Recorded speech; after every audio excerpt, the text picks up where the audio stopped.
Assalamualaikum warahmatullahi wabarakatuh. Perkenalkan, nama saya Muhammad Arif Nandriku Siregar, NPM 19110311, kelas TIP 1904. Saya adalah mahasiswa Universitas Budi Dharma, Kecamatan Medan Amplas. Pada video kali ini, ya, saya akan mempresentasikan yaitu sistem informasi. Nah, kita akan memasuki bab kedua yaitu sistem. Apa-apa saja yang akan kita bahas? Oke, mari kita langsung ke inti video berikut. Yang pertama di sini adalah pengertian dari sistem. Sistem adalah sekelompok komponen dan elemen yang digabungkan menjadi satu yang untuk mencapai tujuan tertentu.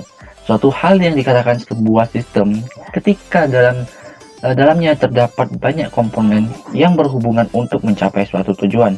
Nah, itu adalah pengertian dari sistem itu sendiri. Oke, selanjutnya di sini adalah para ahli bahwasannya sistem itu banyak pengertiannya. Nah, di sini pertama yaitu Wawan dan Munir. Sistem adalah suatu jaringan kerja dari beberapa prosedur yang saling berhubungan yang berkumpul bersama-sama untuk melakukan suatu kegiatan atau menyelesaikan suatu tujuan tertentu. Lalu menurut Norman L. Engel yaitu serangkaian kegiatan yang dapat ditentukan identitasnya yang berhubungan dalam suatu sistem. Nah, itu menurut para ahli. Oke, kita selanjutnya. Dan sini adalah konsep dasar sistem. Nah, konsep dasar sistem ini ada dua pendekatan, yaitu penekanan pada prosedurnya dan penekanan pada komponennya. Yang pertama, di sini ada definisi sistem yang lebih menekankan pada prosedur, yaitu suatu jaringan kerja dari prosedur-prosedur yang saling berhubungan, yang berkumpul bersama-sama untuk melakukan suatu kegiatan atau menyelesaikan suatu sasarannya tertentu. Lalu kedua, yaitu suatu prosedur, yaitu suatu urutan-urutan operasi klerikal atau tulis-menulis, yang biasanya melibatkan beberapa orang di dalam satu atau lebih departemen, yang diterapkan untuk menjamin penanganan yang seragam dari transaksi-transaksi bisnis yang terjadi. Nah, itu adalah konsep dasar dari sistem ini. Lalu selanjutnya, yaitu ada klasifikasi sistem dari beberapa sudut pandang sebagai berikut. Yang pertama, sistem sebagai sistem alamiah dan sistem buatan manusia. Kedua, sistem sebagai sistem abstrak dan sistem fisik. Ketiga, sistem sebagai sistem tertentu atau deterministik dan sistem tak tertentu atau probabilistik. Dan yang terakhir, yang keempat, yaitu sistem sebagai sistem tertutup dan sistem terbuka.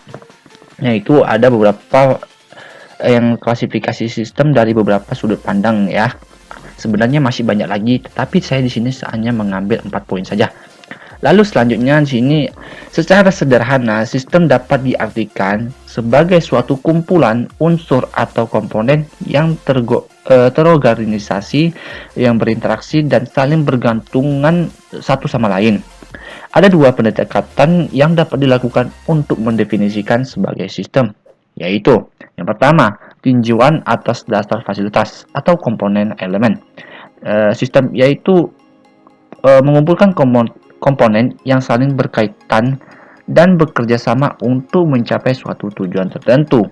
Yang kedua, tujuan atas dasar aktivitas atau prosedur.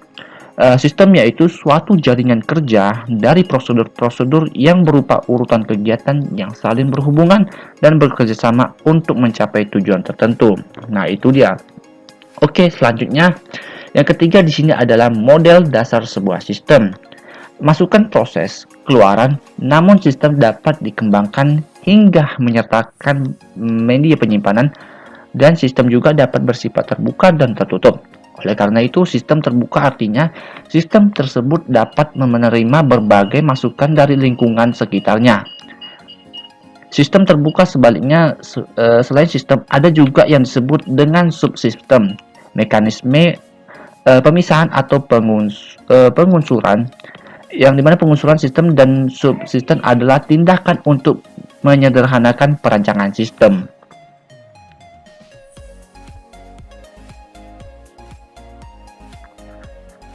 Nah, itu adalah model dasar sebuah sistem. Oke, kita beri selanjutnya. Yang keempat adalah tujuan adanya penggunaan sistem atas subsistem. Untuk mengurangi kerumitan koordinasi dan komunikasi, Subsistem adalah bagian dari sistem. Misalnya, ada sebuah sistem komputer, maka sistemnya adalah perangkat keras, yaitu hardware, dan perangkat lunak, yaitu software. Dan ada lagi ya sub-sub sistemnya, yaitu sub-sub sistem hardware. Nah, alat masukan, proses, dan keluaran. Seperti input, output, dan seperti input, proses, dan output ya guys. Oke, selanjutnya. Yang kelima adalah karakteristik atau ciri-ciri sistem. Yang pertama, komponen sistem atau komponen yang terdiri dari sejumlah komponen yang saling berinteraksi dan bekerja sama membentuk satu kesatuan.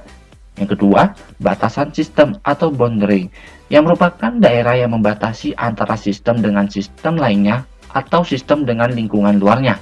Dengan batasan ini, sistem dipandang sebagai satu kesatuan. Oke, selanjutnya. Yang ketiga, lingkungan luar sistem atau environment, yaitu bentuk apapun yang berada di luar ruang lingkup yang mempengaruhi operasi sistem. Lingkungan luar dapat menguntungkan dan dapat juga merugikan. Jika menguntungkan, maka lingkungan luar tersebut harus dijaga. Jika merugikan, maka lingkungan luar tersebut harus dikendalikan. Oleh karena itu, lingkungan luar yang merugikan dapat mengganggu kelangsungan hidup sistem. Yang keempat, yaitu penghubung sistem atau interface. Nah, yaitu sebagai media yang menghubungkan sistem dengan subsistem yang menghubungkan ini yang penghubung ini memungkinkan sumber-sumber daya yang mengalir dari suatu subsistem ke subsistem lainnya. Keluaran subsistem akan menjadi masukan bagi subsistem lainnya. Oke, sampai di sini aja video saya kali ini. Bila ada kekurangan atau yang kurang paham atau yang tidak mengerti, kalian bisa komen di kolom komentar ya. Sampai jumpa di video berikutnya. See you next time.